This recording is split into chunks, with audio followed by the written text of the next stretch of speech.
Os excedentes são uma bandeira que vai surgir fundamentalmente a partir de 67, 68, né? 66 a gente reorganiza a APES, Associação Paraguaia dos Estudantes Secundários, num congresso clandestino, né? Pra você ter uma... Eu fui o primeiro presidente, né? Para você ter uma ideia da clandestinidade, nós, numa entidade de massa, tínhamos codinomes, né? Meu nome não era Juliano Siqueira, era Júlio Silva. Eu só preservava as iniciais, né? Então, o Luciano tinha outro nome também, o Silvério tinha outro nome, o Cezildo tinha outro nome. Quer dizer, isso numa entidade de massas. Quer dizer, o grau da repressão era violentíssimo. Porque além do AI-5, né? Aliás, não tinha chegado o AI-5 ainda, o AI-5 é dezembro de 68. Mas já tinha AI-1, AI-2, AI-3 e tal, né? Nós tínhamos os nossos atos próprios, os atos institucionais direcionados ao movimento estudantil, como a Lei Suplicy e o Decreto Aragão, né? Que eram a expressão do fascismo nas universidades e nas escolas. Os diretórios tinham se acabado, a eleição não podia ser mais direta, as eleições eram indiretas, então uma série de coisas. Então nós começamos aí acabando com isso. Por exemplo, no Ateneu, em 1967, nós derrotamos a Lei Suplicy e o Decreto Aragão e elegemos Cezildo Câmara presidente pelo voto direto, com quase 80% dos votos, né? Uma votação assombrosa. Nós tivemos 702 votos sobre o segundo colocado. Quem está concorrendo contra você? Bosco Teixeira, que depois ingressou no Partido Comunista Brasileiro Revolucionário. E à época era um candidato apoiado pela JEC, Juventude Estudantil Católica, né? Que era dirigida aqui por um padre chamado Antônio Costa, salvo engano. Padre Costa, né? Dom Costa. Dom Costa, exato. Bom, esse negócio de Dom é para católica, não entendo muito dessa linguagem, não. Eu sei que era um padre chamado Antônio Costa, né? Que orientava esse pessoal para impedir o avanço dos comunistas entre os estudantes. Mas a gente ganhou disparado lá, né? E no Miguelinho, o nosso candidato foi o Anchieta Jacome, né? No Miguelinho, que depois ingressou no Partido Comunista e tal. E nós tivemos candidaturas vitoriosas em quase tudo. Quer dizer, o movimento secundarista... Vocês já estavam articulando fora de Natal também já? Né? Sim, aí já tínhamos contatos em Santa Cruz, em Currais Novos, em Caicó, no Vale do Açu. Por exemplo, no Açu, nosso grande contato inicial foi José Wilton Germano, que estudava no Ateneu, na minha turma, do clássico, mas tinha os contatos do Vale do Açu. Mossoró nós já tínhamos Luiz Alves, Cláudio Gugel, o falecido Zé Gugel, o Tarcísio Gugel, que foi um grande militante também naquela época, né? E os velhos do movimento operário que reuniam conosco, o Cesário, o Vivaldo Dantas, o Paulista, Joel Paulista, o Guilherme, esse pessoal todo. Nós tínhamos também Ceará Mirim, né? Tinha um pessoal bom de Ceará Mirim, quer dizer, nós já éramos, a APES tinha um presidente e um vice-presidente de Natal e tinha 10 vice-presidentes representativos de regiões do interior do estado. Aí nós já tínhamos uma articulação não apenas municipal e estadual, mas nós já tínhamos, neste momento, uma articulação regional. Nós já temos reuniões em Recife. Foi quando eu conheci Marcelo Mário de Mello, quando eu conheci Paulo Pontes, quando eu conheci Alberto Vinícius, o Popular Chanha, Carlos Alberto, né? Esse pessoal todo que a gente conheceu em reuniões que... Normalmente as reuniões eram feitas no Recife, que reuniam gente de Fortaleza até Salvador. Então era uma espécie de congressos regionais para reorganizar o UBS. A gente reorganizou... Termina Ibiúna. Ibiúna vai ser articulações acabam aí a nível universitário, né? Porque a UB não teve a sua Ibiúna, né? Porque até não tinha a expressão da UNE. Mas o primeiro congresso da UBS, a delegação do Rio Grande do Norte, não conseguiu passar da Avenida Brasil, né? E um companheiro da nossa delegação, muito zeloso de suas convicções ideológicas, resolveu botar na sua desgraçada mochila um livro de Lenin e um livro de Marx. Então não teve como... todo mundo que ia no ônibus foi preso. Quer dizer, o pessoal não tinha culpa nenhuma, mas para dizer quem era aquela mochila, porque ele botou a mochila lá na frente e sentou lá atrás. E foi todo mundo parar no DOPS do Rio de Janeiro. Então a delegação do Rio Grande do Norte quase que assiste o congresso todo no DOPS. Depois soltaram a gente e deram umas tapas, umas coisas e tal. E foi feita uma direção de conchavo, né? Com a maioria da AP, nacionalmente eles eram maioria. O peso do Nordeste do PCB levou alguns isso, tanto que eu fiquei como vice-presidente da UBS para o Nordeste, e alguns companheiros da Quarta Internacional, acho que um ou dois também entraram na direção nacional da UBS, principalmente o pessoal do Ceará, onde a Quarta Internacional tinha alguma expressão. A fração bolchevique trotskista era até um racha, né, do PORT. Mas ainda tinha o Mário Albuquerque, aquele pessoal todo, né?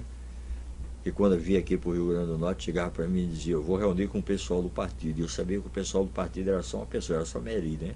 Mas ele saía todo arrumado. Ele ia para a casa do estudante, ficava no nosso aparelho, né? E ia para uma reunião, coisa de trotskista mesmo, né? Reunir com o pessoal do partido. E o pessoal do partido, aí a gente seguia uma vez, Rua Pudi, aí era a casa da minha tia, era Meri. O pessoal do partido era Meri, né?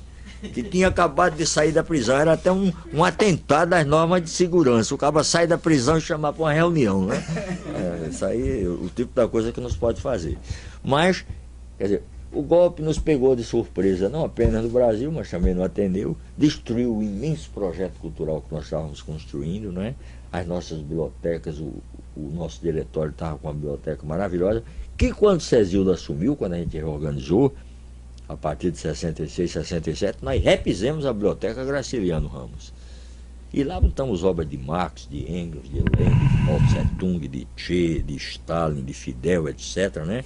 E quando veio o AI-5 e a desgraça geral, todo mundo preso na véspera do Natal de 68, eu escapei porque eu tinha ido para o aniversário de uma prima minha, por sinal Dula, que é do dia 23 de dezembro, e a gente bebeu até um pouco mais tarde. Eu fui dormir na casa do Djaí Dantas Pereira de Macedo, que morreu de uma forma infeliz, né, num desastre de moto, ali perto da Barreira do Inferno. E quando chego no Ateneu, nós tínhamos uma reunião marcada. Algumas pessoas me olharam como se estivesse vendo Satanás. Aí um teve coragem de se aproximar do cão, né? Aí chegou para mim e disse: o que é que você está fazendo aqui? Eu disse: eu vim para uma reunião. Eu disse: rapaz, foi todo mundo preso ontem de noite, né?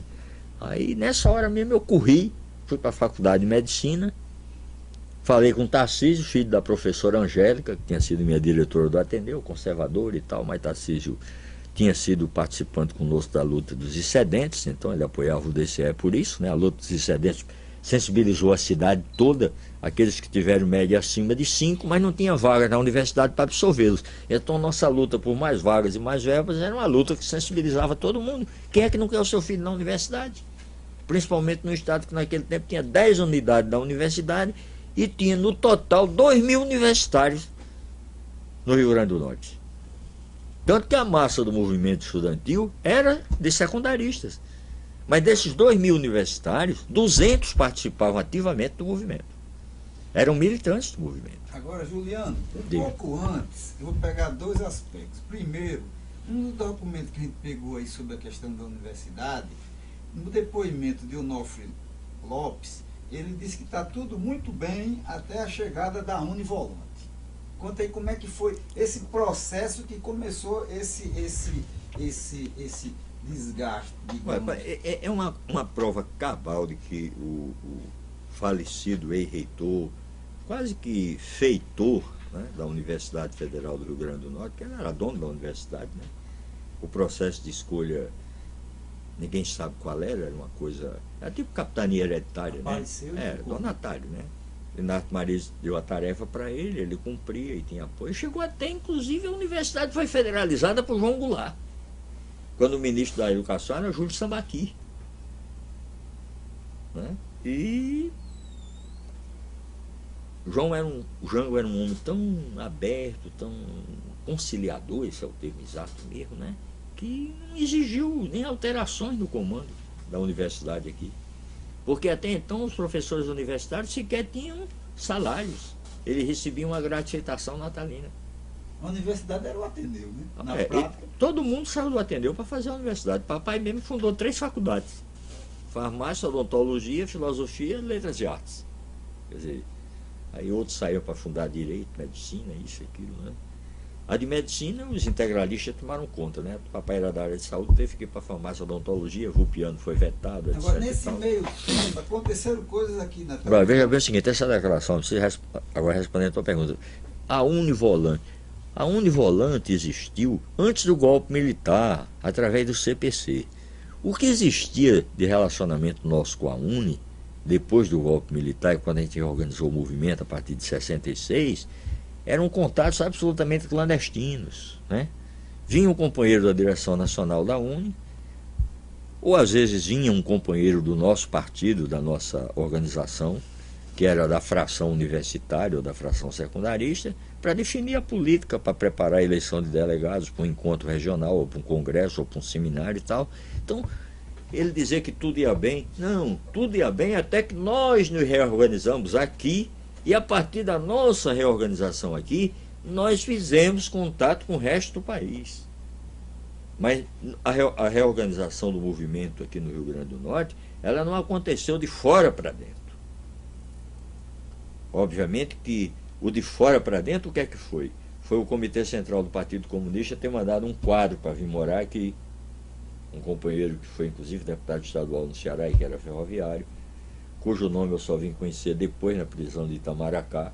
Chegou aqui com o nome de Renato, quando na verdade o nome dele era Francisco Pereira, né? Foi companheiro de prisão também do Luciano, do Maurício Anísio, uma série de camaradas. Então, esse companheiro veio aqui com a tarefa de reorganizar o partido, né? A AP recebia pessoas, eram quase todos mineiros, né? O pessoal da Ação Popular, o pessoal do grupo do Josafá, inspirado no Betinho, nos irmãos, né? Principalmente Betinho, né?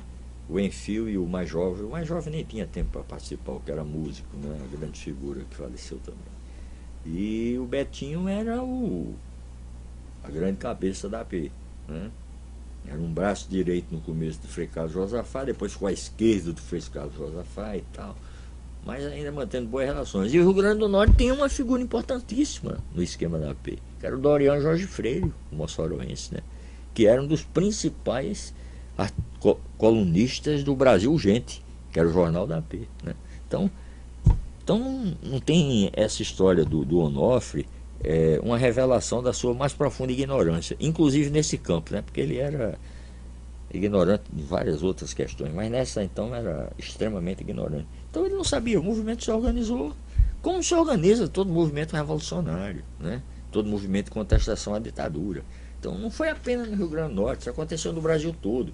Então quando mataram Edson Luiz no Rio de Janeiro, o que é que aconteceu aqui para nós? Aconteceu a surpresa. A gente se preparou para 2.000 pessoas e tinha 20.000 pessoas na rua. Quando o pessoal ainda estava saindo da antiga catedral, já tinha gente chegando no DCE ali na Deodoro com a Zé Pinto. Você imagina a quantidade de pessoas. E a gente tinha uma visão tão excessivamente realista, né, das nossas forças, que a gente solicitou à Prefeitura Municipal de Natal. À época o prefeito era o senhor Agnello Alves, o chefe da Casa Civil era o atual ministro, o senador Garibaldi Alves, que nos cedesse o espaço do Palácio dos Esportes para fazer a missa de 7º dia do Edson Luiz. Quer dizer, a gente imaginava o quê? 2.000 pessoas. E Agnello, sem titubear, não apenas negou, como pediu para nós nos retirarmos imediatamente de lá, né, da sede da prefeitura. Ele nem falou através do seu chefe de Casa Civil, que era o seu jovem mesmo, né? Talvez fosse o chefe de Casa Civil mais jovem do Brasil. Nessa época eles eram da arena, porque o Rio Grande do Norte tinha 2 arenas. Tinha a Arena Vermelha, que não tinha nada de vermelha do ponto de vista revolucionário, né? Era a Vermelha Arara, que era a arena do Dinarte, e a Arena Verde, que era a arena dos Bacurau, de Aloysio Alves. E ele estava na arena. O pessoal todo estava. Aloysio era deputado federal pela arena, né? Depois é que Dinarte conseguiu caçá-los. A cassação de Aloysio e da família Alves é uma questão típica do Rio Grande do Norte. Tem nada a ver com a luta de classe no Brasil. É uma luta de oligarquias potiguares, né? Com todo respeito aos índios potiguares, que não tem culpa nenhuma dessa bandalheira. Mas, objetivamente, nos negou. Donivaldo Monte se propôs a rezar a missa, acompanhado pelo padre Zé Luiz e pelo então pastor Nivaldo, que era um professor da antiga Eteferne. Foi uma missa ecumênica, né? Tinha um pastor protestante também na missa. Eu não sei qual era a igreja dele, se ele era presbiteriano ou se era batista. Eu acho que era da igreja do Velho Machado, né? presbiteriano Qual foi o independente. local que vocês marcaram como no Palácio Esporte? Não, aí nós fomos para a catedral. A catedral. Aí saímos da catedral. Catedral que está A antiga catedral, antiga, na Praça André de Albuquerque. Então eu digo a você, era tanta gente que tinha gente ainda na catedral e já tinha a Deodoro toda ocupada. Quer dizer, isso quer dizer que a João Pessoa já estava toda ocupada e a Deodoro o pessoal já para terminar no comício final em frente ao restaurante universitário, que era a sede também do Diretório Central dos Estudantes. Em frente ao Nordestão ali, Deodoro, em frente ao Nordestão. Você veja quantas pessoas tinha, quer dizer, 20 mil pessoas, tranquilamente. E a gente tinha o quê? 2 megafones. Né? Quer dizer, os oradores, quando terminou quando o ato terminou, ninguém tinha condição de falar. Porque o que a gente teve que gritar, essa coisa toda, e não houve um incidente. A polícia foi para a rua, sabe com que tipo de arma? Com fuzil e metralhadora. Não foi com cacetete, não. Fuzil e metralhadora. E o povo, briosamente, passava pelas metralhadoras, inclusive aquelas metralhadoras de tripé, né? Aquelas que se usa na guerra para fechar ponte, etc e tal. O pessoal passava briosamente. Quando a gente, você se lembra, o quartel-general ficava do lado da antiga catedral. O quartel-general estava até próximo à Praça André de Albuquerque, sacos e sacos de areia, e em cima dos sacos de areia, metralhadoras e até carros de combate. Uma coisa ridícula, né? Nenhum de nós estava nem com um estilingue na mão. A única arma que nós usamos nesse dia foi dar trabalho às companheiras do movimento, né? Eram muitas companheiras que ajudavam. Poucas eram militantes de fato, mas nesse momento, do momento de emoção e tal, muitas ajudaram. Foi pegar, a gente comprou peças de pano preto, né? E muito alfinete para o pessoal botar o luto, né? Para simbolizar o fumo, né? O fumo, era o fumo, exatamente, esse era o termo, né? Mas hoje, como diz assim, o fumo já tem uma conotação um pouco diferente, né? Levar fumo ninguém deseja. A coisa ficou meio erotizada, né? Mas botar o fumo e tal. Me lembro até o pai de uma garota lá do Ateneu, horrorizado vendo a filha pregando aquilo no peito das pessoas na rua e querendo levá-la para casa, e ela dizendo que era luta contra a ditadura, não sei o que e tal. Quer dizer, e até convenceu o pai recuou. Mas como é que foi, digamos, 2 megafones, como é que ficou essa Não, porque o problema é o seguinte, a gente já tinha a experiência dos companheiros do Rio e de São Paulo, né? Era aquela, você falava, aí a primeira fila passava para a segunda, então ficava, hoje em dia o pessoal fala na ola, né? Então nós tínhamos uma ola vocal, né? Então você falava, dizia, companheiros, aí o pessoal, companheiros, né? A ditadura, e aí fazia aquele eco e tal. Então era uma coisa, quer dizer, ali por exemplo, da antiga sorveteria Oásis, do antigo Cinema Nordeste, até a atual catedral, a nova catedral, esse negócio rolando assim, era uma coisa até de arrepiar, era uma coisa emocionante, né? E obviamente que a gente estava se sentindo quase que derrubando já a ditadura, né? Quem foram os oradores? Foram pouquíssimos oradores, né? Muitos falaram para controlar o trajeto, né? Aí todo mundo falou. Agora, falou o presidente da principal entidade secundarista do Rio Grande do Norte, que era tinha me recuperado, tinha tirado o lítero cultural, passou a ser, não mais diretor, mas Grêmio Estudantil Celestino Pimentel, falou o Cezildo Câmara, falou o Ivaldo, pelo DCE, e em frente ao DCE falamos eu, pelos estudantes de Direito, e o Emanuel Bezerra dos Santos pela Sociologia.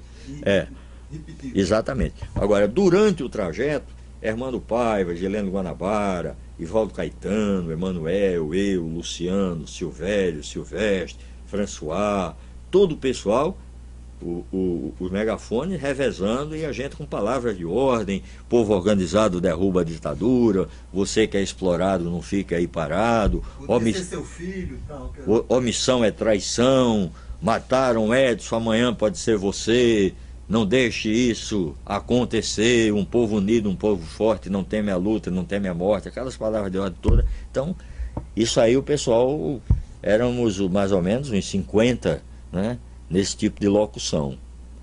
Todos que entraram no processo, né? No fim todo mundo terminou se reencontrando no processo.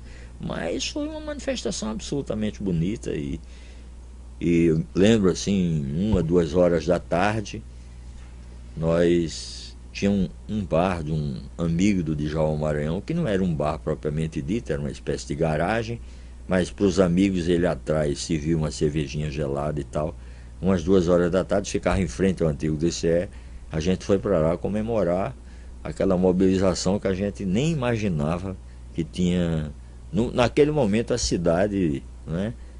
Tanta indignação contida e uma resposta tão bela preparada, né? Foi uma surpresa muito positiva. E o movimento estudantil foi não crescendo, né? Porque isso foi em abril. Então as lutas cresceram, aí a luta dos excedentes se fortaleceu mais ainda, né?